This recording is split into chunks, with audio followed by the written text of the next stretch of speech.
இங்கே 1 கொரிந்தியர் 3:16 பவுல் எழுதுகிறார், நீங்களே அந்த ஆலயம். இப்போ உங்களுக்கு ஒரு கேள்வி எழும்பும், என்னடா இங்கே பவுல் வந்து நீங்களே அந்த ஆலயம் சொல்கிறாரு, ஆனால் இப்போ உள்ள உலகத்தில், இப்போ உள்ள ப்ரெசன்ட் உலகத்தில் கட்டளை ஆலயத்தையாக கட்டிக்கிட்டு ஞாயிற்றுக்கிழமை ஆலயத்தை நோக்கி சென்று கொண்டு இருக்காங்களே. அது மட்டும் இல்லாமல் ஒரு போதகர் ஒரு 1000 விசுவாசிகளை வைத்து கடைசி வரைக்கும் நடத்திக்கிட்டு இருக்காரு. இதெல்லாம் வேதத்தின்படி சரியா என்று இப்போது ஒரு கேள்வி உங்களுக்கு எழும்பும். அதற்காக தான் நான் அந்த வீடியோவை வந்து பதிவிடுகிறேன். இந்த வீடியோவை முழுவதுமாக 45 ஆண்டுகளுக்கு முன்பு ஒரு வாலிபன் அழைக்கப்படுவதற்கும் சேவை செய்வதற்கும் ஆண்டவருக்காக வாழ்வதற்கும் பிறந்தார். சங்கை சார்ல்ஸ் ஏரன் அவர்கள் கோடம்பாக்கத்தில் உள்ள தேவாலயத்தை நடத்த வேண்டிய ஒரு கடமை இருந்தது. பாஸ்டர் சார்ல்ஸ் ஆரோன் மைக்க பிடிச்சார். நான் தான் இந்த சபைக்கு பாஸ்டர். ஆண்டுகளில் என்ன நடந்தது?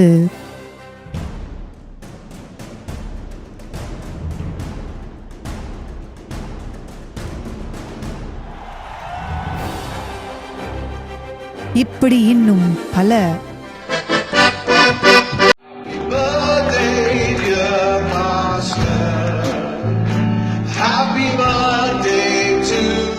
விசுவாசிகளை இப்போ பார்த்துருப்பீங்க.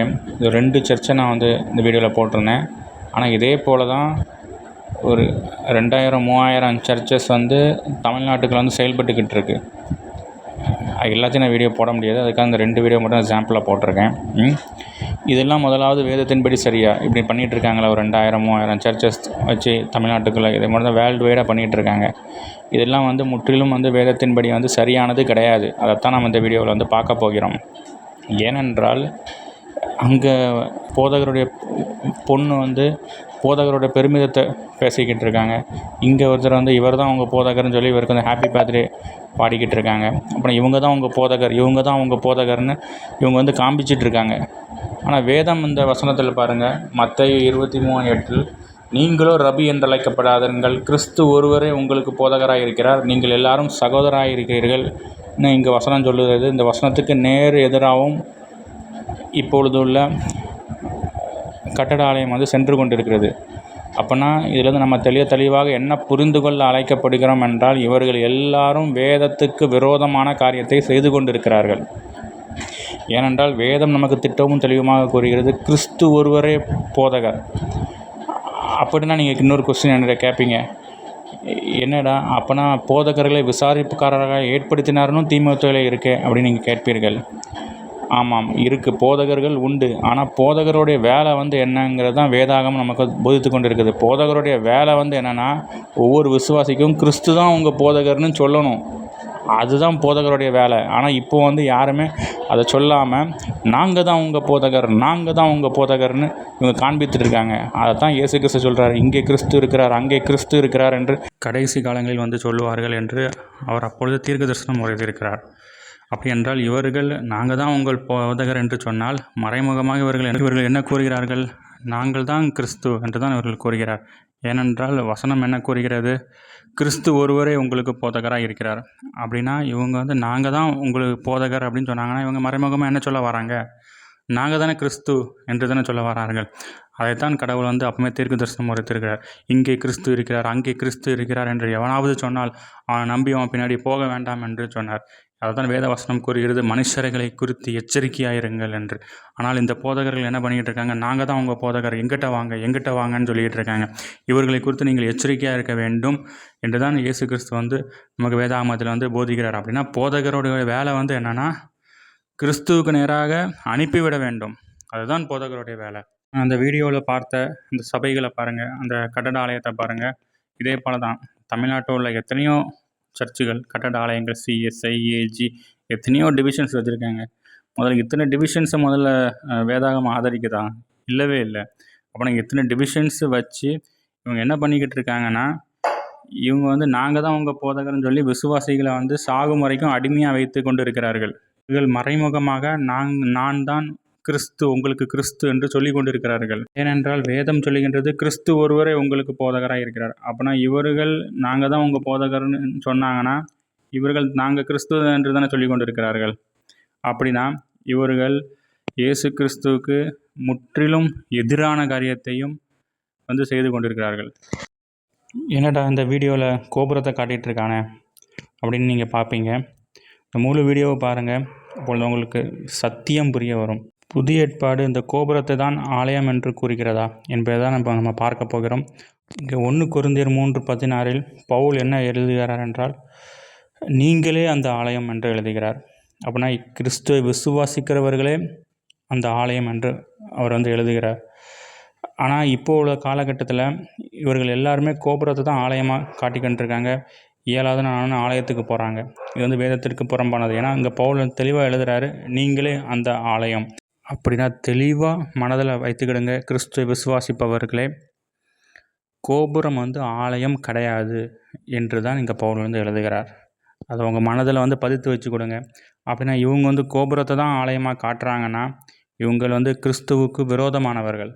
இதைத்தான் திரும்பவும் அப்போஸ்தலர் 17:24 கூறுகிறார், உலகத்தையும் அதிலுள்ள யாவற்றையும் உண்டாக்கின தேவனானவர் வானத்திற்கும் பூமிக்கும் ஆண்டவராய் இருக்கிறபடியால் கையினால் கட்டப்பட்ட கோவில்களில் அவர் வாசம் பண்ணுகிறதில்லை என்று எழுதுகிறார். அப்படி நம்ம என்ன தெளிவாக ஊர்ஜிதம் பண்ணுகிறோம் என்றால், புதிய ஏற்பாடில் அவர் கோபுரத்தை ஆலயம் அங்கீகரிக்கவில்லை என்பதை விசுவாசிகளை நீங்கள் தெளிவாக மனதில் பதித்து வைத்து கொள்ளுங்கள். அப்படின்னா இன்னொன்று கேட்பீங்க, அப்படின்னா எபிரேயர் 10:25 சபை கூடி வருதலில் சிலர் விட்டுவிடுவதை போல நாமும் விட்டுவிடாமல் ஒருவருக்கு புத்தி சொல்ல கடவோம் என்றும் வசனம் கூறுகிறதே அப்படின்னு நீங்கள் நோக்கி கேட்பீங்க.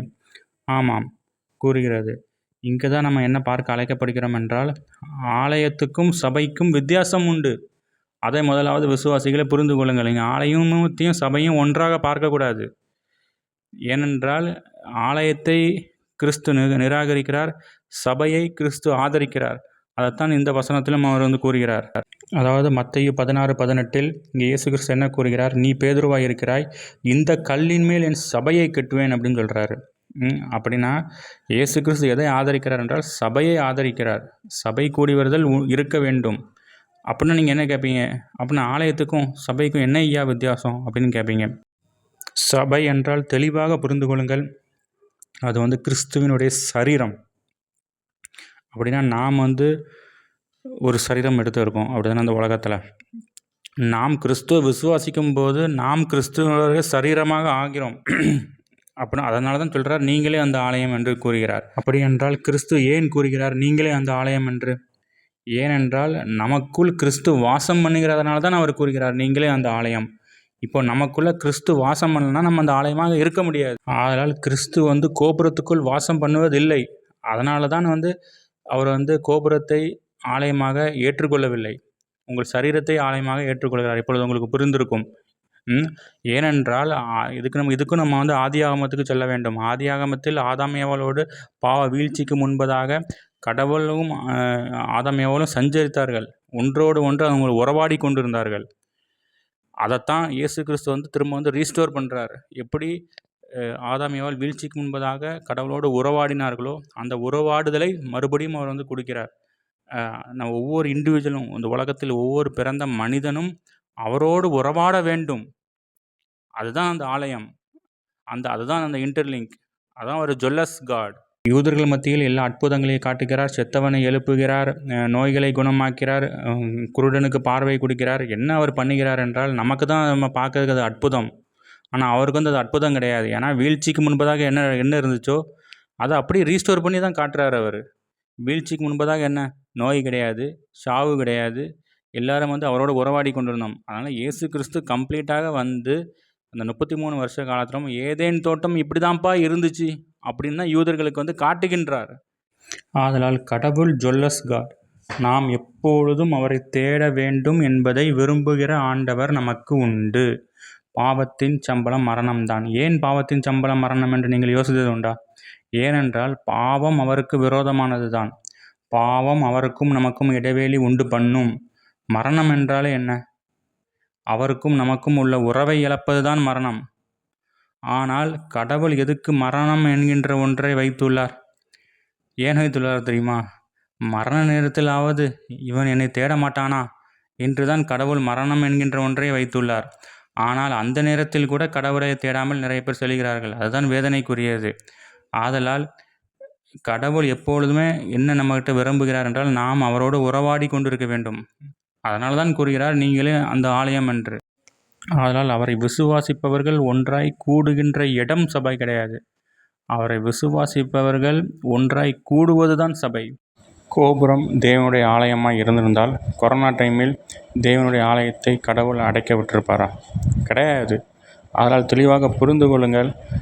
ஏன் அவர் அடைக்க விட்டார் என்றால், இதெல்லாம் என்னுடைய ஆலயமே கிடையாது என்பதற்காக தான் கொரோனா டைமில் அவர் ஆலயத்தை அடைக்க விட்டார். ஆதலால் நான் சிஎஸ்ஐயில் அங்கத்தினராக இருக்கிறேன், நான் ஏஜியில் அங்கத்தினராக இருக்கிறேன், நான் ரிஃபார்ம்டு பேப்டிஸ்ட் சர்ச்சில் அங்கத்தினராக இருக்கிறேன், பெந்தேகோஸ்தையில் அங்கத்தினராக இருக்கிறேன், நான் ரோமன் கத்தோலிக்கத்தில் அங்கத்தினராக இருக்கிறேன், ஷாரன் சர்ச்சில் அங்கத்தினராக இருக்கிறேன், நான் மாரநாதா சர்ச்சில் அங்கத்தினராக இருக்கிறேன் என்று நீங்கள் கூறிக்கொண்டிருந்தால் உங்களுக்கு பரலோகம் கிடையாது. நீங்கள் கிறிஸ்துவின் அங்கத்தினராக ஆகும்போது மாத்திரம்தான் நீங்கள் பரலோகத்துக்கு செல்ல முடியும். அதனால் தயவு கூர்ந்து சத்தத்தை கேட்பீர்களாக மனம் திரும்புங்கள்.